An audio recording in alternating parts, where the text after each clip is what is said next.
Year 2023 के CBSE class 10th में पूछे गए एक और क्वेश्चन के साथ मैं आपके सामने हूं। Hello everyone, welcome to Challenger Classes. My name is Udit Gupta. तो यहां पर देखिए क्वेश्चन क्या है, select from the following compounds which is not a base. हमें बताना है कि इसमें से बेस कौन सा नहीं है। हमें बताना है बेसिक, इसमें से बेसिक सॉल्यूशन या बेस क्या नहीं है।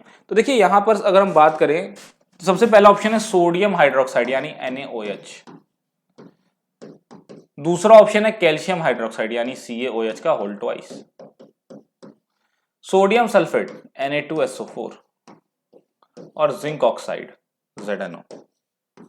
आपके पास चार ऑप्शन और पूछ रहे हैं इसमें से बेस कौन सा नहीं है। तो देखो यार यहां पर तो साफ दिख रहा है OH ग्रुप जुड़ा हुआ है ना, मतलब हाइड्रोक्साइड यहां पर एडेड है। तो हाइड्रोक्साइड होना मतलब वो तो बेस है ही है। तो ये और ये तो बेस हैं, ठीक है। तो दो सॉल्यूशन, दो ऑप्शंस तो ऐसे ही एलिमिनेट हो गए क्योंकि दोनों तो बेस हैं। बिल्कुल क्लियर है कि हाइड्रोक्साइड है तो बेस होगा।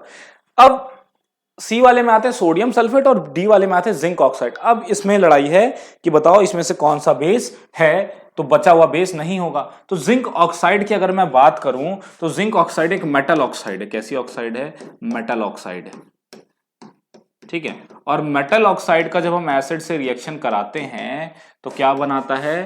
सॉल्ट एंड वाटर बनाता है। क्या बनाता है? सॉल्ट एंड वाटर बनाता है। तो अगर मेटल ऑक्साइड एसिड से रिएक्ट करके सॉल्ट एंड वाटर बना रहा है तो मेटल ऑक्साइड का नेचर क्या हो जाएगा? बेस हो जाएगा। क्यों? क्योंकि बेस को जब हम एसिड से रिएक्ट कराते हैं तो वो भी क्या बनाता है? सॉल्ट एंड वाटर बनाता है। यानी कि जिंक ऑक्साइड भी हमारा क्या है? बेस है। क्या है? बेस है। तो कौन सा ऑप्शन बच गया जो बेस नहीं होगा? Sodium sulphate. ये एक न्यूट्रल सॉल्ट है। कैसा सॉल्ट है ये? न्यूट्रल सॉल्ट है। आ रही है बात समझ में? तो इस तरीके से ये वाला क्वेश्चन हमने अटेम्प्ट कर लिया। तो और सीखने को क्या मिला यहां पर? सीखने को ये मिला कि मेटल ऑक्साइड का रिएक्शन जब एसिड से कराते हैं तो सॉल्ट एंड वाटर बनता है, जिस वजह से मेटल ऑक्साइड जितने भी होते हैं वो बेस होते हैं। हालांकि चैप्टर 3 का जब मैं एमसीक्यू डिस्कस करूंगा या पीवाईक्यू डिस्कस करूंगा तो वहां मैं आपको बताऊंगा कि कुछ मेटल ऑक्साइड्स ऐसे भी होते हैं जो एसिडिक नेचर भी शो करते हैं और बेसिक नेचर भी शो करते हैं। ऐसे मेटल ऑक्साइड को एम्फोटेरिक ऑक्साइड कहते हैं। क्या कहते हैं? एम्फोटेरिक ऑक्साइड, जैसे एल्यूमिनियम ऑक्साइड, ठीक है। ये आपका एक एम्फोटेरिक ऑक्साइड है। आ रही है बात समझ में? तो आई होप आपको एक्सप्लेनेशन समझ में आया होगा। मिलते हैं नेक्स्ट वीडियो में एक नए क्वेश्चन के साथ। और मैं आपसे बार बार कहता हूं कि हमारी वीडियोस को जो है, अगर आपको पसंद आ रही है वीडियोस, आप समझ रहे हो चीजों को, तो आप वीडियोस को लाइक करो।